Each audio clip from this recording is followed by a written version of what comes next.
할렐루야. 축복하십니다. 머플러 두른 모습이 아름답습니다. 이제 좀 집에다가 놓고 오신 거죠, 지금? 요한복음 1장에 보시면 예수님이 사람들을 이렇게 모으십니다.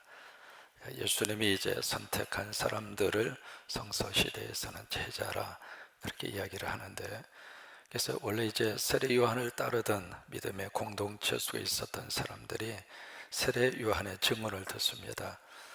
요한의 제자 두 사람이 등장을 하고 있죠. 첫째는 안드레라고 하는 사람이고, 두 번째는 이름은 없습니다. 이름은 없는데 전체적인 뉘앙스로 봤을 때 그 사람이 바로 사도 요한일 것이다. 이 두 사람이 이제 스승 곁에 있다가 자기의 스승 요한이 예수님을 보면서 증언을 하죠. 보라, 하나님의 양이다. 우리말 번역에서는 이제 어린 양이다 그랬습니다만은 영어 번역에 보시면 그냥 램, 양이다 그 말이에요. 그러니까 look, 보아라, 하나님의 양이다. 근데 이게 우리 문화권 속에서는 그 말의 의미가 머릿속에 확 하고 들어오지 않잖아요. 근데 구약의 성서의 배경을 가지고 있는 사람은 그 말의 의미를 온 몸으로 전율로 듣습니다. 그게 이제 문화적인 어떤 차이가 되겠죠. 그래서 이제 자기의 스승을 통해서 봐라, 하나님의 양이다. 이제 그 단어 속에 바로 이 요한의 제자였던 두 사람은 그게 무슨 의미인가를 아는 거예요. 여러분 설교를 들으시면서 그런 은혜가 임하셨으면 좋겠어요. 강대에서 설교하는 그 설교를 크게 들으면서 내 생각과 내 영혼 속에 깨달음으로 부딪혀오는 거예요. 그랬을 때 그 말씀이 우리 삶을 완전히 새로운 은혜의 삶으로 이끌어 줍니다. 그러니까 이 요한의 두 제자는 그 말귀를 알아들은 거죠. 봐라, 하나님의 양이다. 바로 이제 즉시 행동을 합니다. 그래서 바로 이 두 제자가 예수님을 찾아갑니다. 이렇게 예수님을 찾아가잖아요. 그래서 오는 그 두 사람을 보면서 예수님이 그렇게 묻잖아요. 무엇을 구하느냐? 그것은 뭔가 지금 이것을 필요한 것을 구하려 왔다. 그 의미를 훨씬 더 뛰어넘습니다. 너희 속에 큰 어떤 인생 근본적인 갈망을 가지고 있구나. 그 얘기예요. 도대체 너희들의 그 뒷자여, 너희들의 그 갈망이 뭐냐? 그러니까 이 제자들이 그렇게 예수님에게 여쭙니다. 어디 계십니까? 우리가 봤을 때는 완전히 동문서답이에요. 그러나 이것이 깊은 영적인 의미 속에 들어가면 지금 아주 깊은 대화가 오고 가는 거예요. 바로 이제 너희들이 무엇을 원하느냐? 그러니까 주님 어디 계십니까? 이 제자들은 우리는 다른 걸 원하는 게 아닙니다. 뭐 필요해서 지금 왔더라기보다도 우리는 주님을 원합니다. 그렇게 생각을 가지게 된 이유가 나는 지금까지 세례 요한이 우리의 스승인 줄 알고 거기에 인생의 답이 있는 줄을 알고 내 스승을 따라가고 거기서 뭔가를 배우고 있었는데 내가 따르는 그 스승이 내가 답이 아니라 저분이 답이다. 저분이 인생의 모든 것을 지금 해결할 해결자이시다. 그래서 나는 주님을 따릅니다. 그 얘기예요. 그러니까 이제 예수님이 그렇게 말씀하시죠. 와서 봐라. 다른 것 필요 없다. 나와 함께 살자.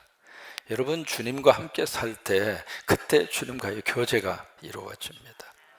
우리가 이 안다라고 하는 말을 쓸 때 여러 가지 차원이 있잖아요. 우리가 피상적으로 이름 아는 것도 아는 거죠. 그 사람에 대해서 몇 가지 아는 것, 그것도 아는 거죠. 그러나 성경에서 말하는 이 안다라고 하는 뜻은 깊은 교제가 거기에 함께 수반되는 거예요. 그러니까 이제 와서 봐라. 나하고 함께 지내자. 나하고 같이 삶을 나누고 나하고 같이 호흡하고. 여러분 담임 목사하고 성도들은 그렇게 알아가야 축복입니다. 그냥 피상적으로 우리 목사님 누구누구야. 그리고 더 이상 그 다음은요 모르겠는데요. 그럼 아는 게 아니에요. 주의 종들이 여러분들과의 깊은 관계 속에서 막 기도하고 같이 교제를 나누고 같이 삶을 나누면서 단순히 어느 교인 이름 그 정도 알고 끝나는 것은 하는 게 아니에요. 그분의 눈빛을 보면서 그분의 마음속에 있는 깊은 아픔과 눈물과 그리고 기도 제목과 그리고 삶의 무엇 때문에 지금 몸부림치는가를 그것이 느껴지고 그것이 알아야 하는 거예요. 그래서 이제 두 제자가 미련 없이 예수님을 따라가요. 따라간 다음에 그 다음에 안드레가 누구를 찾아가느냐면 자기의 형제 게바를 찾아갑니다. 그래서 이제 게바를 찾아가서 안드레가 데리고 와요. 데리고 이제 예수님에게 딱 오는 거죠. 여러분 이 뉘앙스를 가만히 보시기를 바랍니다. 이 두 사람은 예수님에게 찾아갔잖아요. 그런데 이 게바는 안드레가 게바를 데리고 예수님에게 지금 데리고 온 거예요. 근데 그 게바를 딱 보는 순간 예수님이 요한의 시몬의 아들 요한아 네가 장차 게바라 하리라. 그 부분에 보시면은 You will be called 게바, 너는 게바라고 불리워지게 될 것이다. 지금 게바가 아닙니다. 앞으로 게바입니다. 앞으로 네가 그렇게 될 것이다. 우리 교회 학교에 있는 모든 우리 친구들이 그렇게 되기를 축복하면서 우리는 복을 빕니다. 앞으로 그렇게 될 것이다. 그러니까 그 게바라고 하는 것은 아람어거든요. 그것을 헬라어로 번역한 것이 바로 베드로라고 하는 뜻이에요. 그리고 베드로라고 하는 뜻이 큰 바위라고 하는 뜻이잖아요. 반석이라고 하는 뜻을 가지고 있죠. 지금은 극히 약한 조약돌이지만 앞으로 내가 큰 반석이 될 것이다. 여러분이 그렇게 되시기를 축복합니다. 앞으로 네가 큰 반석이 될 것이다. 우리 6, 7, 8 주의 종들이 그렇게 되시기를 바라고. 잘생겼어. 얼굴도 그냥 하나님이 그렇게 들어 쓰시기를 바라고. 그러니까 앞으로 미래의 그 가능성을 보시면서 예수님이 그렇게 축복하시는 거예요. 우리가 자녀들과 손주들을 볼 때마다 복을 많이 빌으세요. 너 잘 될 것이야. 왜? 내가 기도하니까. 그게 아멘. 앞으로 너 크게 하나님이 쓰실 거야. 왜? 네 안에 믿음이 있잖아. 너는 앞으로 하나님이 도와주실 거야. 왜? 할미가 기도하잖아. 여러분 우리 자녀들을 이렇게 딱 보시면서 마음에 안 드는 부분만 자꾸 강조해서 이야기하지 마시고 자꾸 미래를 보시면서 그게 주님의 방법이에요. 그래서 앞으로의 가능성을 보면서 그 가능성을 자꾸 시인해 주는 거예요. 그 가능성을 자꾸 머릿속에 입력해 줘야 할 필요가 있는 거거든요. 여러분은 그렇게 이야기합니다. 한국이 그래도 잿더미 속에서 전쟁의 잿더미 속에서 막 먹고 살게 된 것은 다 우리 부모님들이 전부 다 그 당시에는 이제 3천만, 5천만 우리 모든 국민들이 자녀들을 막 복을 빌어준 거예요. 무슨 복을 빌어주었는가? 옛날은 왜 이렇게 코가 많이 흘렀습니까? 이쪽에서 코가 나오면 이쪽도 형님 먼저, 동생 먼저. 이렇게 보면 둥그런 코가 완전히 열차처럼 들어갔다 나갔다 들어갔다 나갔다. 그러면 그냥 쫓아와서 치마로 탁 코에다 대고 뭐라고 그랬어요? 그래서 흥한 거예요. 그래서 예수님이 게바를 보고 네가 장차 게바라고 불리워지게 될 것이다. 그거예요. 그 다음에 오늘 본문으로 가시면 여기서 예수님이 여기에 또 하나 43절의 이튿날, 이것은 시간적으로 next day, 그 다음 날, 그 의미가 아니라 상당한 시간의 흐름을 이렇게 표현하는 요한의 그런 문장법이에요. 그 다음 날 예수님이 어디로 가시면 갈릴리로 가십니다. 이 갈릴리는 갈릴리 바다죠. 갈릴리 바다로 가시는데 그 가시다가 누구를 만나느냐면 한 사람의 또 한 사람의 인물을 만납니다. 누구냐면 빌립입니다. 그러면 이 빌립이 예수님을 찾아온 것이 아니라 예수님이 빌립을 찾아간 거예요. 그러니까 각자 지금 다른 거예요. 그래서 빌립을 찾아가는데 딱 찾아가서 빌립에게 딱 하시는 말씀이 있습니다. 뭐라고 지금 말씀을 하시는가? 나를 따르라. 여기 빌립이라고 하는 사람의 이름이 이게 이제 무슨 이름이냐면 헬라식 이름이에요. 이 제자들의 이름을 잘 분석을 하면은 각지 출신지가 나오게 되는데, 이게 필립은 헬라식 이름이에요. 다시 말해서 그리스권의 영향을 받은 사람이라 그 말이죠. 우리 한국에 살고 있는데 그 사람의 이름이 영어식 이름이면 영어 문화권의 영향을 받은 사람이잖아요. 그런 것처럼 필립이라고 하는 사람은 갈릴리에 살고 있는데 헬라식 이름을 가지고 있어요. 그 이야기는 필립은 국제적인 감각을 가지고 있다 그 말이에요. 근데 이 필립을 딱 만나서 예수님이 뭐예요? 나를 따르라. 주님이 그렇게 부르신 거예요. 여러분, 만약에 이 새벽에 주님이 딱 여러분 앞에 오셔서 나 따라와, 그럼 뭐라고 그러실 거예요? 아멘 하시면 참 감사하겠죠. 근데 거의 대부분 모르긴 몰라도 말이 많어. 주님, 따르겠는데 조금 이따 갈게요. 지금 할 일이 좀 많거든요. 여러분, 그런 핑계 댈 수 있어요, 없어요? 성경에도 계속 거의 그런 저기를 많이 봅니다. 모세 같은 경우에 나를 따라라. 그러니까 막 내가 누군데, 난 능력도 없는데, 그러면서 자꾸 다른 말을 하잖아요. 에레미야 같은 경우도 나를 따르라. 그러니까 뭐라고 그래요? 나 아직 애기예요. 나 아직 어린아이예요. 근데 이사야 같은 경우에 있어서는 나를 따르라. 그러니까 뭐라고 그래요? 내가 주님을 따르겠습니다. 이게 사람마다 하나님의 부르심 앞에 보이는 반응이 천차만별이에요. 빌립은 나를 따르라, follow me, 그 말씀 앞에 아멘 하면서 주님의 길을 따라갑니다. 그 다음에 여기 이제 그 다음 절을 보시면은요, 자 44절입니다. 빌립이 안드레와 베드로와 한 동네 벳세다 사람이라.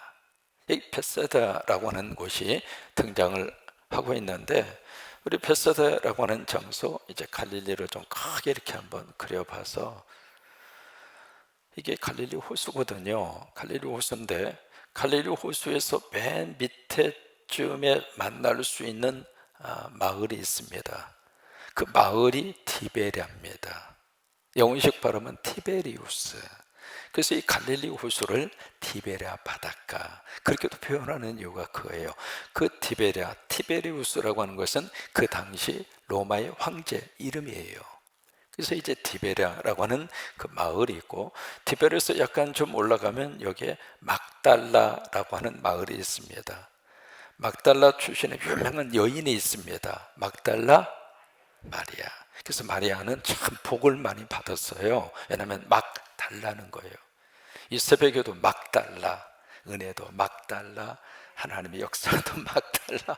그래서 그 막달라가 동네 이름이에요. 그 동네, 여기서 티베리아 그 외가 막달라라고 하는 곳이 있습니다. 그 다음에 위로 쭉 올라가서 여기 처음에 위치한 그 마을이 가버나움입니다. 가버나움은 성경에서 많이 만나잖아요. 지금은 더 가버나움 동네에 딱 들어가는 입구에 작은 거기에 간판이 있습니다. 간판에 뭐라고 써져 있느냐면 예수님의 홈타운이다.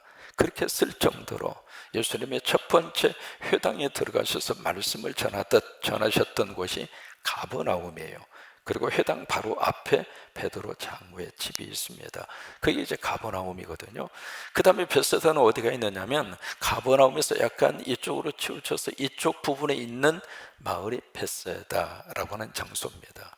그리고 여기서 건너편 쪽에 여기쯤에 위치해져 있는 곳이 거라사, 이렇게 귀신 들린 사람 돼지 2,000마리에 해서 몰살이 됐던 그곳 거라사라고 하는 곳이 바로 이곳이고, 바로 이쪽 지역을 가리켜서 데가폴리라라고 하는 그 지역이, 이쪽이 데가폴리입니다. 그러니까 이제 감을 좀 잡으시면 돼요. 이 벳세다라고 하는 이곳으로 지금 이제 여기서 나오는데, 이 벳세다에 바로 누구 같은 고향 사람이 누구냐면 안드레, 그 다음에 게바, 그 다음에 누구? 빌립. 이 세 사람이 같은 고향 사람이에요. 그러니까 같은 고향 사람이라는 이야기는 안드레, 게바, 요한, 빌립이 세례 요한의 제자라 이 말이에요. 이분들이 세례 요한의 제자인데 이 세례 요한의 그룹 속에 있었던 이 제자들이 몽땅 다 어디로 갔어요? 예수님께 가버린 거예요. 아니 지금 교회를 막 해서 교회를 부흥시키고 교인들이 좀 늘어나는데 그 교인들을 뚝 띄워서 그냥 옆에 있는 교회로 보내버린 거예요. 이게 쉬운 일이 아닙니다. 그러니까 요한은, 이 세례 요한은 그래서 이제 큰 그릇이라 그 말이에요. 그러니까 이 요한은, 세례 요한의 그룹 속에 있었던 이 제자들이 예수님의 그룹으로 다 옮겨진 겁니다. 옮겨졌는데 이 세 사람이 모두가 다 이 벳세다라고 하는 동네 사람이거든요. 성경에서 이 벳이라고 하는 이 말은 집이라고 하는 뜻이에요. 벳이라고 하는 말에 들어가는 모든 단어는 집이라고 하는 뜻이거든요. 또 하나 성경에서 엘이라고 하는 말이 들어가면 하나님이라고 하는 뜻이에요. 그 이름 속에 하나님이라는 뜻이 들어가 있는 거죠. 여기서 이제 벳세다라고 하는 것은 어부의 집이라고 하는 뜻이에요. 그 이제 그 마을의 벳세다에 가서 보면 지금 이제 어느 한 집이 딱 있고요. 그 집에 조그마한 이렇게 편말을 하나 써놨습니다. 이게 어부의 집이라고. 왜냐하면 거기서 고고학적으로 발굴을 해보니까 2000년 전에 쓰던 그물과 그 다음에 그물에 닫혀 있는 추가 나왔어요. 그래서 아하, 여기가 어부의 동네였구나, 그걸 확인을 한 거죠. 그래서 벳세다라는 이 동네 자체가 어부의 집이고, 또 하나 이 벳세다에서 무슨 일이 있었느냐면 오병이어의 기적의 역사가 벳세다에서 있었습니다. 그러니까 이곳은 바로 어떤 곳이냐면 가난한 동네입니다.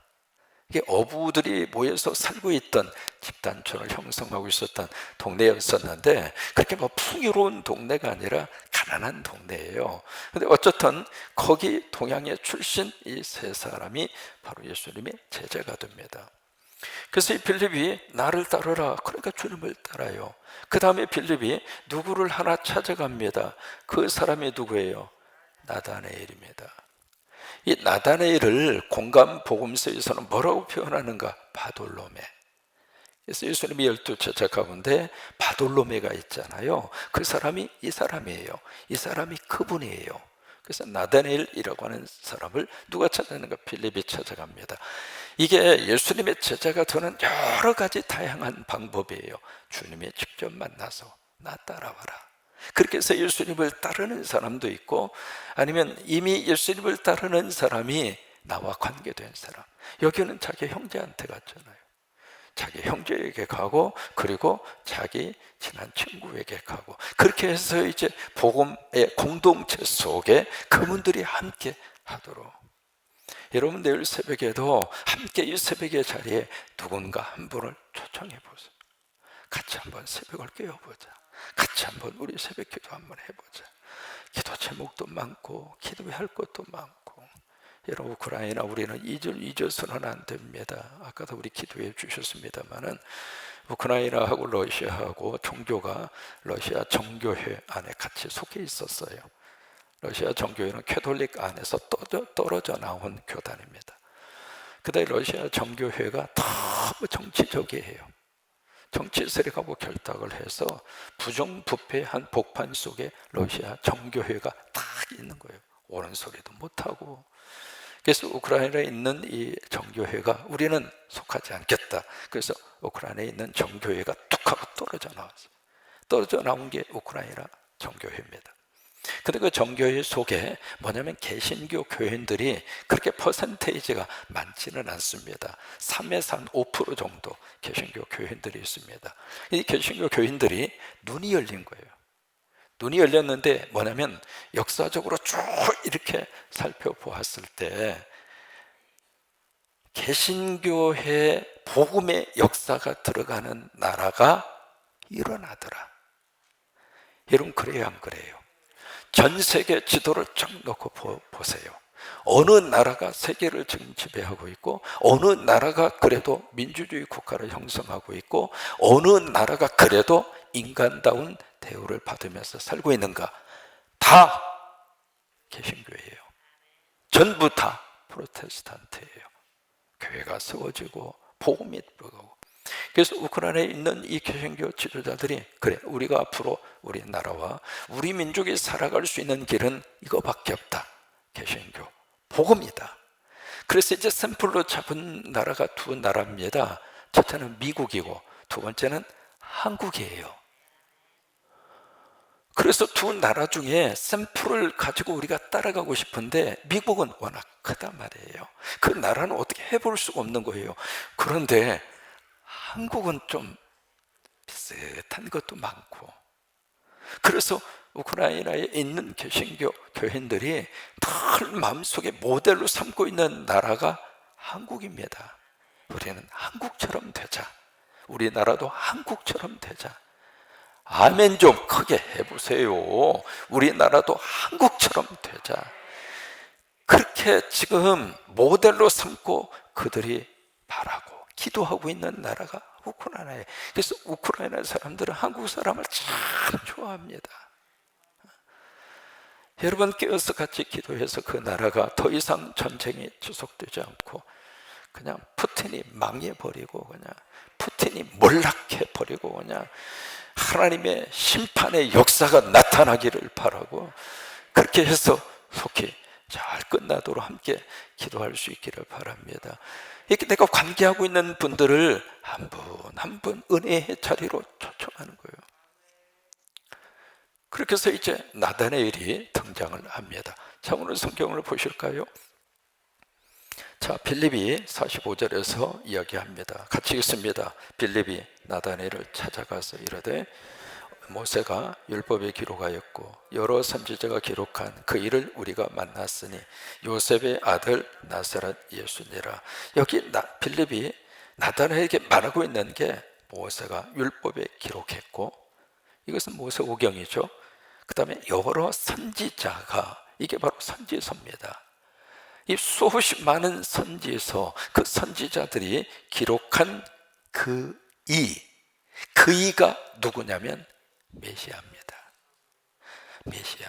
이것을 나다나엘은 알고 있는 거예요.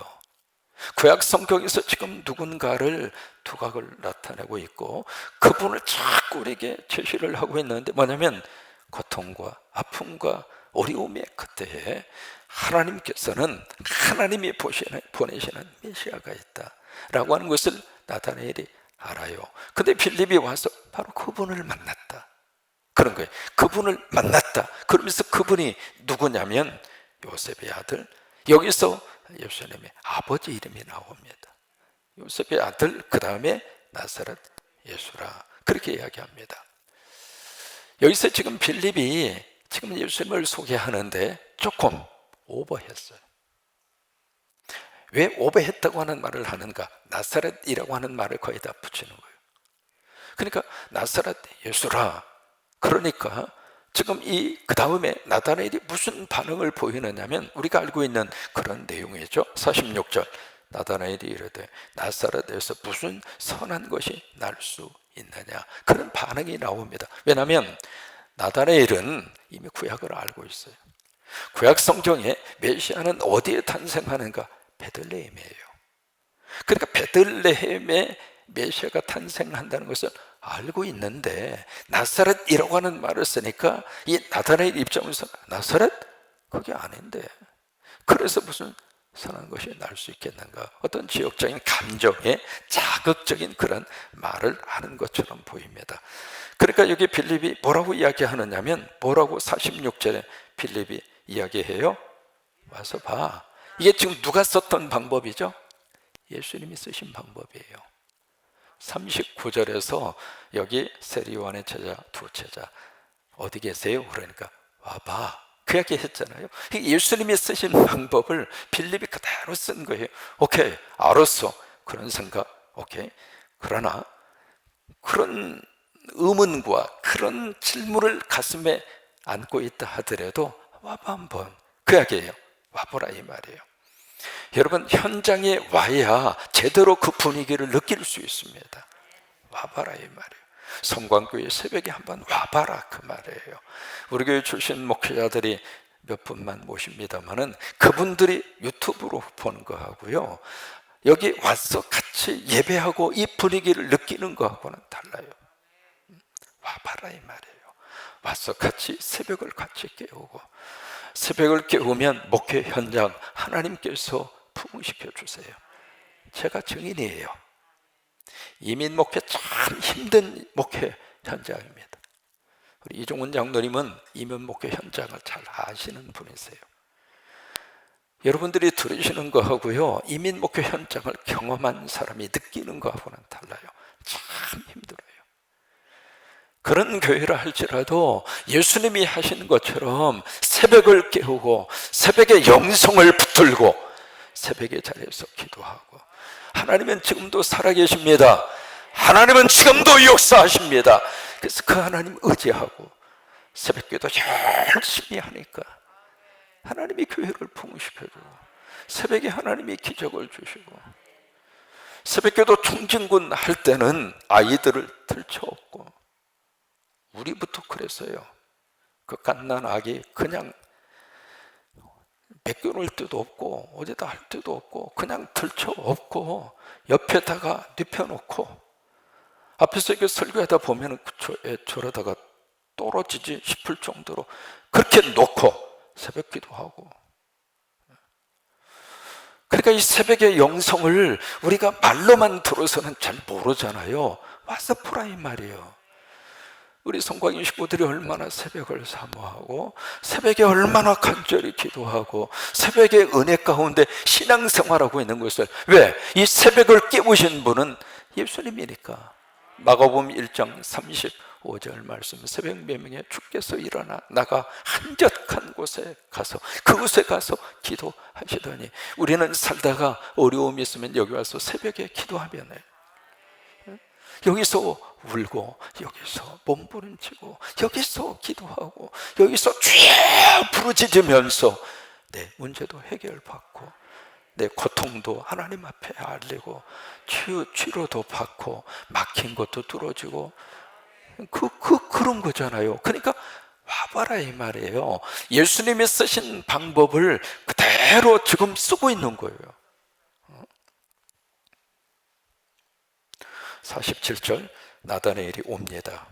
그것을 예수님이 보시고 나다나엘을 보면서 게바에게 했던 그 비슷한 말씀을 나다나엘에게 해줍니다. 보라, 이는 참으로 이스라엘 사람이라. 그러면서 그 다음에 그 속에 간사한 것이 없도다. 사람은 눈이 맑아야 맑게 보입니다. 내 눈이 흐려지면 온 세상이 다 흐려집니다. 예수님이 맑은 눈을 가지고 계시니까 이 나다나엘의 맑은 영성을 지금 보시는 거예요. 또 하나, 나다나엘 입장으로서는 누군가가 나를 인정해주면 사람이 너무 행복한 거예요. 내 작은 부분이라 할지라도 그 작은 부분을, 아유, 집사님 참 귀하다, 참 귀한 일 하셨다, 우리 셰케나 이 새벽에 나와서 이렇게 헌신해주고 이 찬양해주고, 셰케나 볼 때마다 참 고맙다, 참 감사하다, 내가 하고 있는 그 내 속에 있는 작은 것이라 할지라도 그것을 이렇게 드러내주고 인정해주고 그러면 사람이 너무 행복한 거예요.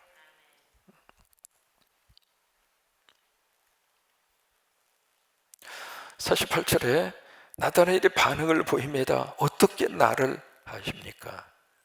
빌립이 너를 부르기 전에 네가 무화과나무에 앉아있는 것을 내가 봤어. 참 기가 막힌 말씀이죠. 무화과나무는 거기에 이제 교육과 교제의 장소입니다. 이 나무가 커서 이제 그늘이 많으니까 뜨거운 태양빛에 그늘을 제공하잖아요. 그래서 무화과나무는 거의 대부분 교육의 장소입니다. 그 당시에 학교입니다. 그리고 무화과나무는 같이 모여서 교제하는 교제의 장소입니다. 그게 무화과나무예요. 그러니까 나다나엘이 무화과나무에 있었다, 그 이야기는 그 무화과나무에서 지금 하나님의 말씀을 깊이 가르치고 배우고 묵상하고, 그것을 주님이 보셨다 그 말이에요. 어제부터 우리 사순절 기간에 70주년 기념 행사의 일환으로 우리 한번 신약 성경을 한번 써봅시다 해서 거의 어제까지 거의 한 80여 명이 거기에 동참을 하셔서 참 감사하기도 하고, 한번 여러분 도전을 해보시는 게 참 좋습니다. 어느 분은 영어로 한번 써보시겠다고 하고, 요즘에는 볼펜이 참 좋은 게 나와서 볼펜 쓰다가 잘못 쓰면 좀 화이트로 지우기도 하고 보기에도 그렇고, 그런데 지금은 외가 지우개 같은 게 있어가지고 볼펜 쓰다가 잘못 쓰면 그 지우개로 지우면 되더라고. 그러니까 이제는 잘못 써도 괜찮을 정도로 한번 도전을 한번 해보세요. 내가 하나님의 말씀을 딱 펼쳐서 그것을 한 글자 한 글자 쓸 때 마치 나다나엘이 무화과나무 아래 있는 것을 주님이 보신 것처럼 주님이 그것을 보신다 이 말이에요. 그러니까 49절에 나다나엘이 랍비여, 여기서 이제 바로 이 나다나엘의 믿음의 고백이 그 다음에 터집니다. 랍비여, 당신은 하나님의 아들이요. 이것이 지금 요한이 계속 지금 선포하고 싶은 주제입니다. 예수는 하나님의 아들이다. 같이 고백하십니다. 예수는 하나님의 아들입니다. 이것을 계속 고백하고 싶은 거예요. 그래서 왜 7가지 표적을 기록을 했을까? 그 표적을 통해서 예수가 하나님의 아들이다, 그걸 증언하고 있는 거거든요. 근데 나다나엘의 입을 통해서 당신은 하나님의 아들입니다, 당신은 이스라엘의 왕이십니다, 그 고백을 나다나엘이 여기서 합니다. 그러니까 50절 함께 있습니다. 예수께서 대답하여 이르시되 내가 나를 무화과나무 아래에서 보았다 하므로 믿느냐? 이보다 더 큰 일을 보리라. 크다고 하는 것이 바로 헬라어로 메가스입니다. 메가스. 그 메가스에서 나온 말이 메가톤이라고 하는 뜻입니다. 크다고 하는 거예요. 여러분 앞으로 믿음 생활하면서 큰 일을 보십시오. 여러분 자녀들을 통해서 하나님이 하시고자 하는 그 큰 일을 보십시오. 성광교회에서 신앙생활 하시면서 이 교회를 통해서 하나님이 하시는 큰 일을 보십시오. 다음 주에 우리가 우간다에 또 하나의 교회를 환영합니다. 근데 그 교회는 처음에 우리가 이 십자가 헌금을 보내주니까 그 교회 교인들이 은혜를 받고, 우리가 우리 교회당 짓는데 외부에서 오는 돈 가지고 그것만 가지고 공사할 수 없다. 그래서 그 교인들이 하나가 돼서 그분들이 전 헌금을 한 거예요. 여러분 아프리카 지역에서 주머니에서 헌금이 나온다? 낼 돈도 없습니다. 그렇게 해서 우리 교회당을 조금 더 크게 짓자. 그래서 다음 주에 헌당하는 우간다의 그 교회는 사이즈가 굉장히 큽니다. 그 소식을 들으면서 너무 행복했어요. 우리가 기도하는 바가 바로 그겁니다. 여기서 우리가 작은 힘이 되어주지만 그 힘이 그 교회 교인들에게는 은혜가 되고, 그 교회 교인들에게는 믿음 생활의 기폭제가 되고, 그 교회 교인들에게는 헌신의 기회가 돼서 그 교인들이 하나가 돼서, 자기 교회니까 그렇게 해서 좀 막 일어나는 것을 원하는데 다음 주에 그렇게 해서 교회당이 치워줘요. 큰 일을 보리라. 이 하나님의 귀한 역사가 여러분 가운데 임하기를 축복합니다. 여기 보리라, 보리라. 보리라고 하는 게 바로 뭐예요? 봄이라는 봄. 여러분 봄. 여러분 봄이 왜 봄이에요? 봄을 영어로 스프링이라고 그러잖아요. 이 봄, 스프링. 그래서 이제 막 용수철처럼 일어난다 그 말이에요. 이제 하루가 다르게 나뭇잎을 보면 나무에서요 막 용수철처럼 막 일어나는 거예요. 여기 교회 뒷둘루에서 이렇게 내려가시다 보면 그 이제 관리 안수 집사님 사택 바로 옆에 거기 이제 나무 하나 서 있는데 꽃 피었어요. 어제 이렇게 보면서 야, 제가 벌써 꽃을 피웠네. 이제 우리 동네에서 봄 소식을 걔가 가장 먼저 알려주어요. 스프링, 용수철처럼. 또 하나, 왜 봄을 봄이라고 그러실까? 봄에는 볼 것이 많아요. 쑥 나오잖아요. 그 쑥을 이렇게 보면 쑥이 막 지금 막 나오기 시작하는 거예요. 볼 게 많아요. 그래서 봄이에요. 여러분 봄에 볼 것 많이 보세요. 여기에 보리라 그 말이에요. 큰 일을 네가 보리라. 우리는 기도합니다. 하나님이 우리나라를 통해서 큰 일을 행하실 것을 볼 줄로 믿습니다. 우리는 기대합니다. 우리 자녀들을 통해서 하나님이 하실 큰 일을 우리는 기대합니다. 그걸 보리라, 보시기를 축복합니다. 여러분 살아생전에 그걸 보세요. 하나님이 하시는 큰 일을 보리라. 그러면서 52절 말씀에 그 큰 일이 무엇인가 같이 한번 크게 고백하십니다. 또 이러시되 진실로 진실로. 자, 진실로 진실로, 이게 원문에 뭐라고 쓰여져 있느냐면 아멘 아멘입니다. 아멘도 한 번 하시는 것도 감사하지만 두 번 하는 것도 참 은혜입니다. 아멘 한번, 아멘 아멘 아멘 아멘 아멘 한번 해볼까요? 시작. 네, 아멘 아멘. 요한복음에 이 아멘 아멘이 참 자주 나오잖아요.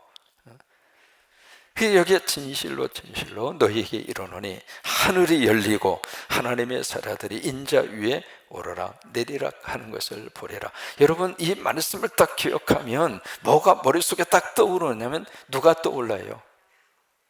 야곱, 이스라엘. 돌배하고 있는데 꿈의 환상을 보잖아요. 하늘문이 쫙 열리면서 사닥다리가 연결되죠. 그것을 제이콥스 사닥다리라고 그래요. 야곱의 사닥다리라고 그래요. 근데 그 사닥다리에 바로 하나님의 천사가 어떻게 해요? 오르락 내리락, 오르락 내리락, 오르락이 아니라 오르락 내리락, 순서가 그렇게 돼 있어요. 바로 그것을 보리라, 그 말씀을 하시는 거예요. 지금 무슨 의미를 가지고 있느냐면 예수님은 이 나다나엘에게 뭘 지금 말씀을 하시냐면 바로 오르락 내리라, 예수 그리스도가 하나님과 인간의 소통 채널이라고 하는 거예요. 네가 그것을 볼 것이다. 그것이 나다나엘에게 있어서는 큰 일이었습니다. 그래요. 우리가 예수 그리스도를 통해서 우리는 하나님과 소통합니다. 주님을 통해서 우리가 우리의 기도와 우리의 찬양이 올라갑니다. 주님을 통해서 하나님이 주시는 거룩한 은혜를 다시 한번 받습니다. 나다나엘, 너는 그것을 볼 거야. 여러분 믿음 생활하면서 이 새벽에 그 은혜를 보시기를 바랍니다. 그래서 5명의 제자가 주님 앞에 돌아옵니다. 그런데 여기에 보면 안드레, 게바, 그 다음에 빌립, 이 사람들이 같은 고향 사람들이잖아요. 이 사람들이 대부분 보면 예수님의 제자들 가운데 초창기에는 누가 그렇게 많냐면 어부들이 많습니다. 왜 이렇게 예수님의 제자 가운데 어부가 그렇게 많을까? 그 생각 한번 해볼 수 있잖아요. 왜 어부들을 그렇게 많이 제자로 하나님 예수님께서 부르셨을까? 이 어부들에게는 2가지의 특징이 있습니다. 첫째로 가난합니다. 지금이야 큰 배를 가지고 하시는 분들이야 규모가, 사이즈가 다르겠습니다만 조그마한 배 가지고 그렇게 해서 이제 2000년 전 생선 잡아서, 그러니까 그분들의 삶의 형편이 어떤가 그걸 우리가 알 수 있어요. 이 어부들은 가난해요. 또 하나, 왜 이렇게 가난할 수밖에 없었는가? 이 갈릴리 지역에서 여기에 이제 이 지역을 통치했던 사람도 뭐냐면 헤롯 안티파스입니다. 헤롯 안티파스 또는 헤롯 안디바, 이게 헤롯이라고 하는 사람의 아들인데 헤롯 왕이 죽으면서 이 나라를 4등분을 했습니다. 그래서 4등분해서 그것을 아들들 하나에게 톡톡 띄워줬어요. 띄워준 그 사람들을 분봉왕이라고 하는 거예요. 성경에 분봉왕이라고 하는 말을 쓰잖아요. 이 분봉이라고 하는 것은 4분의 1이라고 하는 뜻이에요. 그래서 4등분해서 너는 여기에 관할하고 너는 여기에 관할하고, 그래서 4분의 1 왕, 분봉 왕이라 그러거든요. 그래서 이쪽을 통치했던 사람이 헤롯 안티파스예요.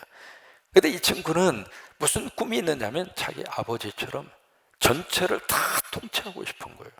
4분의 1로 만족하지가 않아요. 그래서 이것을 어떻게 쓰든지 기회를 노리고 싶은데 누구한테 잘 보여야 되느냐면 로마의 황제한테 눈이 들어야 돼. 그래야 이제 이 정체를 다 자기가 관할할 수 있으니까. 그래서 이 황제, 그 당시의 황제가 바로 티베리우스 황제예요. 그 황제가 잘 보이기 위해서 뭘 했느냐면 여기다가 도시 하나를 건설한 거예요. 그리고 그 도시 이름을, 황제 이름을 따서 티베리우스라고 부른 거예요.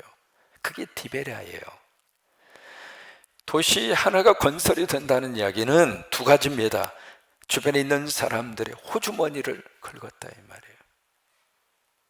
세금 위에는 어디서 그 돈을 낼 수가 있어요? 그러니까 다 거기서 세금을 쥐어짠 거예요. 또 하나, 노동력을 갖다가 투입한 거예요. 그러다 보니까 조금 버는 그 속에서 세금 떼어가지, 시간만 있으면 와서 노동을 시키지. 그러니까 가난할 수밖에 없는 거예요. 갈릴리에 살고 있었던 사람들 거의 대부분이 다 그런 상태입니다. 먹고 사는 것이 가난했습니다. 두 번째, 그러다 보니까 영적으로 가난합니다. 다시 말해서 비어 있었다 그 말이에요. 그 상태 속에 있는 그들을 주님이 부르셨을 때 그들은 주저없이 따라갈 수 있었어요. 아니, 주저없이 따라가고 싶었어요. 뭐가 가진 사람들 있잖아요. 뭐가 힘 있는 사람이 있죠. 근데 그 사람들은 부르면 안 와요. 왜? 여기가 좋은데 왜 갑니까? 근데 이 사람들은 지금 땅에 희망이 없어요. 땅에서 뭔가 이렇게 건질 만한 게 없어요. 그런데 예수님이 오셔서, 와, 우리가 새로운 세상. 그러니까 눈이 번쩍 뜨면서, 그래요? 그럼 가죠. 그래서 어부들이 그렇게 많은 거예요. 자, 결론적으로 말씀드립니다. 여기에 이제 보았고 보리라 라고 하는 단어가 두 번 나옵니다. 50절에서도 큰 일을 보리라, 51절에서도 보리라. 그래요, 여러분, 이 새벽의 청정군에 예수로 충만하셔서 볼 것을 보는 역사가 있게 되기를 바랍니다. 보리라, 보리라. 우리가 믿음으로 심으시고 새벽의 영성으로 심으셔서 하나님이 하신 일을 보십시다. 그게 아멘. 하나님 우리 가정에 허락하실 것을 기대하고, 하나님 우리 자녀들을 통해서 하실 일을 기대하고, 하나님이 이 민족을 통해서 이루어 가실 것을 기대하고, 보리라, 보리라. 그래요, 그 은혜가 넘치기를 주의 이름으로 축원합니다.